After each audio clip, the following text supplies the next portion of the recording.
Kalau kalian nonton Masha and the Bunga, kalian pasti ingat kalau Masha pernah bahas nenek sihir yang namanya Baba Yaga. Kalau di serial itu, Baba Yaga diceritain sebagai nenek serem tapi baik hati kan. Tapi versi folklore-nya lebih dark dan serem, sama nggak sebaik yang diceritain sama Masha. Kalian penasaran? Kita kenalan sama Baba Yaga dulu.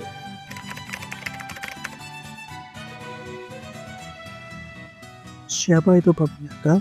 Baba Yaga ini bukan cuma nenek-nenek renteng yang sekedar serem aja kayak nenek kita. Cerita soal Baba Yaga ini udah ada berabad-abad lalu.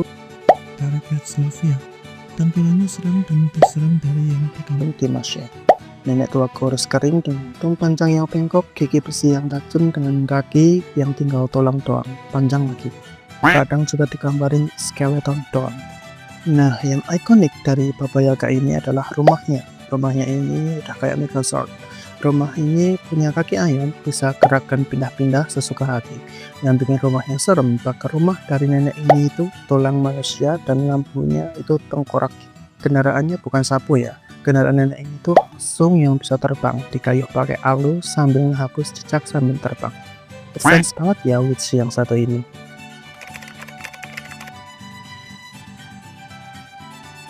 Dari deskripsi tadi, kedengarannya nenek ini memang jahat banget ya. Padahal sebenarnya nenek ini nggak selalu jahat kan. Dia punya 3 peran dalam cerita. Di antaranya, yang pertama, sebagai pendonor. Dia kadang ngasih bantuan atau hadiah magis gitu ke pahlawan. Yang kedua, sebagai antagonis. Dia juga diceritain sebagai villain yang harus dikalahkan. Yang ketiga, sebagai penguji. Dia juga diceritakan kalau dia suka nguji pahlawan sebelum ngasih bantuan. Jadi tergantung cerita Baba Yaga ini konteksnya apa. Baba Yaga bisa jadi sosok yang baik atau jahat. Jadi dia nggak pure evil dan juga nggak pure good. Dia bertindak berdasarkan aturan atau kode tertentu. Contohnya dalam cerita Vasilisa the Beautiful. Awalnya Baba Yaga pengen makan Vasilisa. Tapi karena dia lihat cewek ini sopan banget dan bekerja keras, Vasilisa malah dikasih HP ajaib buat ngelawan ibu tirinya yang jahat. She'll put someone on a spatula and shove him in the oven. Of course, they didn't believe him. And in the morning... Horrible! Who is this? Pasha was bitten so badly by mosquitoes that you couldn't recognize him. Look at me, shouted Pasha.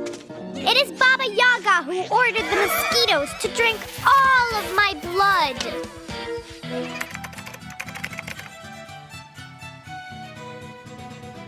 Kita lompat ke tahun 2009, di mana studio Animacorp bikin Masha and the Bear. Mereka masukin Baba Yaga sebagai karakter yang dibahas di sana. Tapi versi Baba Yaga di Masha and the Bear ini udah di nerf habis-habisan biar cocok buat anak-anak. Lihat perbandingan ini, kelihatan kan ya? Baba Yaga yang tradisional, serem dan berbahaya yang bisa mengancam orang. Sedangkan di Masha, Baba Yaga diceritain sebagai nenek serem yang nggak jahat. Di kartun unsur tradisionalnya masih ada, rumah kaki ayam segala macam, tapi karakternya udah disesuaiin biar semi-friendly. Sama aspek Baba Yaga yang tradisional masih ada di kartun tapi lebih komedik. Karakter Baba Yaga kesini dibikin jadi kayak cranky neighbor daripada ancaman yang mematikan.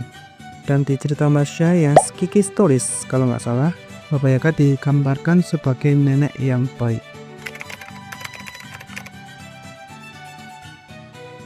Influence Baba Yaga di pop culture itu gede banget. Selain di Masha and the Bear, dia juga muncul di game Rise of the Tomb Raider, macam-macam horror movies. Bahkan dia muncul di komik Marvel. Selain itu, Baba Yaga juga muncul di judul besar kayak John Wick. Walaupun konteks di John Wick itu beda banget. Di situ, Baba Yaga lebih cenderung ke nickname-nya John Wick, yang menandakan kalau doi adalah boogeyman atau orang yang ditakuti di dunia assassin.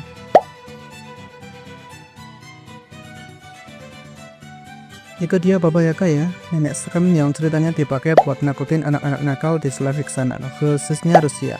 Ya mirip-mirip mak lampir atau wewe gombel di sini. Menurut kalian gimana? Lebih serem Baba Yaga atau mak lampir? Silahkan komen. Sekian video kali ini. Kalau kalian punya kritik, saran atau koreksi, boleh komen di bawah. Yang mau request boleh tap subscribe dan tulis request kalian. Buat kalian yang mau bagi-bagi dan support channel ini, boleh pakai link yang di pinned comment.